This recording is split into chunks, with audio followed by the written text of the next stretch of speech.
Yes, mambo vipi guys? Karibu tena kwenye Mcubic Insight. Imekuwa ni siku nyingi sana toka nimerekodi video yangu ya mwisho ya tutorial. Ni almost kama miaka mitatu iliyopita hivi, kama sio minne iliyopita. Leo nimefarijika kuona subscribers wanaongezeka kwenye channel and comment pia nazipata nyingi. So nikasema kwa mwaka huu siwezi kukubali. Sasa ngoja tu keep serious na account hii hapa, tupeane technicians tips na kadhalika. So mi nitapenda sana kama nitakuwa naona comment zenu, kitaka tufanye tutorial ipi au tutafute solution ya tatizo gani linalohusiana na technician, especially za simu au laptop. And then kwa baadaye tutakuja tuanze issue ya coding. Wale watu wanaopenda kujifunza masuala ya coding, kutengeneza website, especially nitabase sana na web development. So kama utakuwa na shida ya technician au tatizo lolote linalohusiana na technician, unaweza kuniachia comment and then tutaifanya hiyo technician kwa ajili iwe suluhisho ya kila mtu.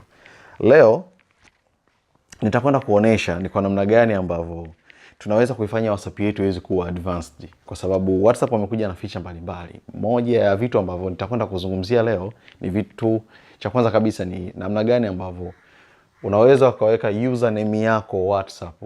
Unajua WhatsApp wametambulisha issue ya kuweka username instead of number.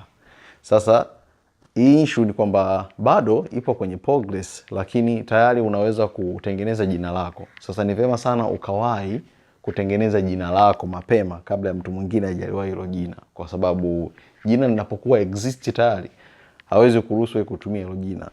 Na bahati mbaya ni kwamba mtu yoyote anaweza kutengeneza jina lolote, no matter kwamba yeye anaitwa nani au no matter kwamba anatumia account jina gani kwenye account fulani, labda Instagram au vipi. Kila mtu anaweza kutengeneza jina analolitaka.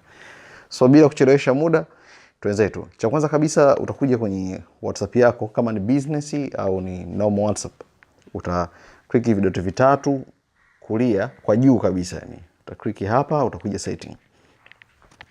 Sawa, sasa kwenye setting hapa cha kwanza kabisa tunataka tuseti our username. Tutaseti jina letu, username yetu. Kwa hiyo unaweza click hapa.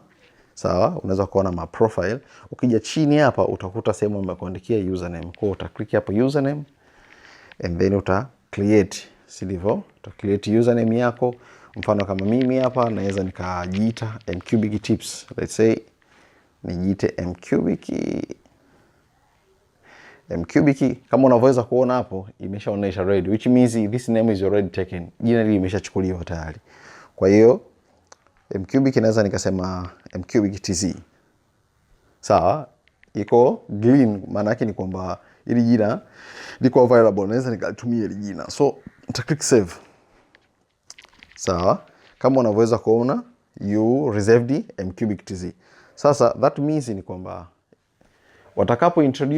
watakapokuwa wameannounce sasa kwamba username ndio zitakazotumika, which means nitatumia jina langu hili. So unaweza ukafanya hivyo. Kama unavyoweza kuona hapa itakuwa ni Mcubic TZ, na ukija hapa kwenye username inaonekana. Sasa hii ni kwa upande wa WhatsApp ya kawaida.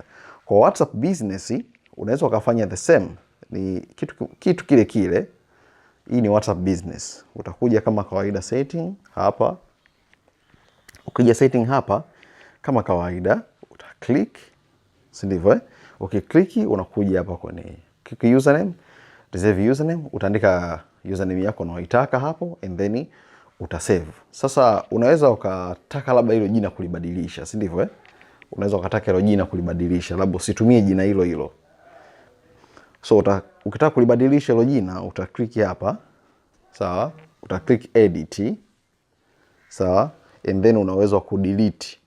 Ukadelete hilo jina kama unaweza kuona jina limetoweka, au kali edit pia inawezekana. So hiyo ndo namna gani ambavyo unaweza ukafanya na ukatengeneza username kwenye WhatsApp yako. Kitu cha pili ambacho nitaka leo tujizane, mara nyingi tumekuwa tuna complain sana, ni namna gani ambavyo naweza nikitumia picha WhatsApp inakuja bila quality, na pia nikituma picha WhatsApp mtu akidownload kule inaenda bila quality. Sasa leo kuja tufundishane namna gani ambavyo unaweza ukatuma picha yenye quality na quality ambayo umeituma ikaenda vile vile. Yanamaanisha kwamba mara nyingi watu tunapenda kutumiana picha ili ziende na quality, tumekuwa tunatumia njia ya kutuma kwa document. Sasa instead of that, WhatsApp pia wana feature ambayo unaweza ukatuma picha direct bila kutumia document na ikaenda na quality ile ile. So kwa haraka bila kupoteza muda, tuanze. The first thing utaenda kwenye media and feature. So media and storage, au storage and data hapa. Ukija kwenye storage and data, utashuka hapa chini mpaka sehemu waliandika media upload quality. Hapa kwenye media upload quality mara nyingi utaikuta iko hapa kwenye standard. So utabadilisha kutoka kwenye standard utaileta hapa kwenye HD quality and then utasave. Hapo tayari, which means picha utakayotuma kwenda kwa mtu itaenda na quality yake ile ile bila kutumia njia document, which means utaupload tu picha and then utatuma itaenda na quality ile ile. Okay. Jambo la tatu ambalo nilipenda pia leo tufahamishane ni kwa namna gani ambavyo unaweza wa kubackup your account, which means hata kama leo ikitokea simu yako imekufa au simu yako imepotea au simu yako umeiuza, still bado unaweza kuzipata zile message zako ambazo ni mara ya mwisho kuchati, ukazipata kwenye simu yako nyingine ambayo utakuwa umeinunua. So namna gani ambavyo unafanya kwa ajili ya kubackup? Hapa kwenye setting, usiende mahali popote. Leo tunacheza na setting hapa yani. Utakuja kwenye chats. Hapa kwenye chats, ukija kwenye chats hapa, juu utakuta kuna theme, kuna default chat theme. Utashuka chini kidogo tu, usiende mbali sana hapa. Sawa? Ukishuka chini kidogo, kuna sehemu imeandika chat backup. Kwa utaklik hapo chat backup. Sawa? Chini kabisa hapo. Namaanisha hapa. Chini kabisa kwenye option 3 ambazo ni chat history, transfer chats, utakuta chat backup, utaklik chat backup. Sawa? Utaweka Google account email, mimi nimeshaweka Google account email ambayo ni hapa ni Mwela Michael, and then utaallow hivi video tu mara nyingi utavikuta vimezimwa. Utasema kwenye backup yako ambayo unataka kufanya, include video, include pia na nini na by using cellular, using a cellular pia. So backup using a cellular utaweka on, au kama unatumia wifi unaweza ukaizima hii. Utaweka backup zako include pia na nini na video.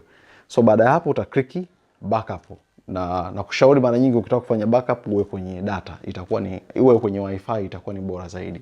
So baada ya hapo kila kitu chako kitakuwa kipo backup, na backup ikidone, which means hata ukitokea ukibadilisha simu ukienda kwenye device nyingine au simu nyingine, zile chati zako utazipata vile vile. Kikubwa ukumbuke email yako ambayo umefanyia backup, uwe unaijua password, ili utatumia email hiyo ndio itakuwa kama memory card yako ambayo imehifadhi data zako. Okay.